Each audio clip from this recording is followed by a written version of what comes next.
Salut, je suis allé voir le 29e film des studios Marvel, Thor Love and Thunder, en français Amour et tonnerre. C'est le 4e film de la série après Thor 1 qui est sorti il y a 11 ans déjà en 2011, Thor The Dark World en 2013 et Thor Ragnarok en 2017. C'est réalisé par Taika Waititi qui a réalisé Jojo Rabbit en 2019 mais aussi Ragnarok en 2017. Ça met en vedette bien évidemment Chris Hemsworth qu'on a pu voir récemment dans le film Spider-Head sur Netflix. C'est la 8e fois qu'il incarne Thor au grand écran.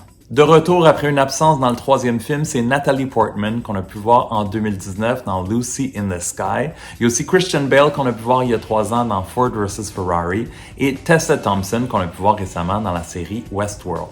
Dans ce nouveau film, Thor veut la paix en aidant les gardiens de la galaxie dans leurs aventures spatiales, mais il y a un risque et une menace qui va le faire revenir sur Terre. Il s'agit de Gorr, un être qui a pour mission de tuer tous les dieux. Et il va essayer de l'arrêter, bien sûr, avec l'aide de Korg, Valkyrie et même Jane Foster, son ancienne amoureuse. I just want to say that was very, very impressive what you did back there. It's just my first bad guy. You never forget your first.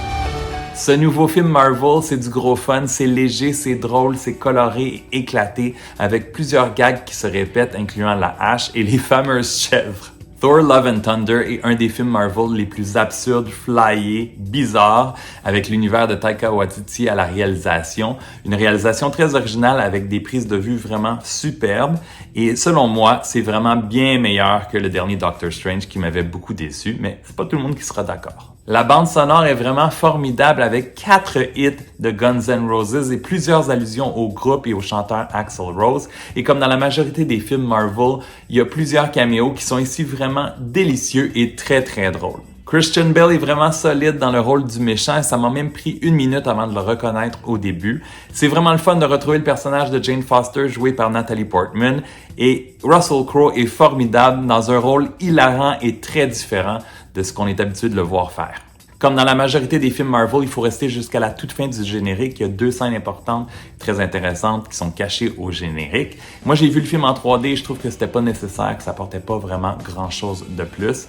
Et si t'es un grand fan de films de super-héros, à la fin, je te laisse un lien vers toutes mes critiques des films de super-héros des dernières années. Et dans les prochains mois, on aura le droit à 3 nouveaux films de super-héros. On aura Black Adam en octobre, Black Panther 2 en novembre et Shazam! Fury of the Gods en décembre. Moi, j'ai eu beaucoup de plaisir à voir ce nouveau Thor et il faut vraiment le voir sur le grand écran si tu es fan des films de Marvel. Je l'ai vraiment préféré à Ragnarok. Ça dure 2 heures, ce qui est pas trop long et c'est plus court que la norme des films de super-héros récemment. Je lui donne 3 étoiles et demie sur 5. Si t'as aimé la vidéo, donne un thumbs up ou un like et dans les commentaires, dis-moi si tu as l'intention d'aller voir le film et si tu l'as vu, qu'est-ce que tu en as pensé.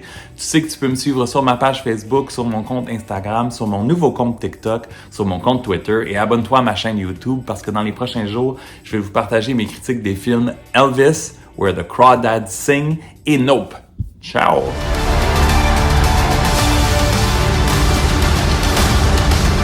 You are not like the other gods of kill.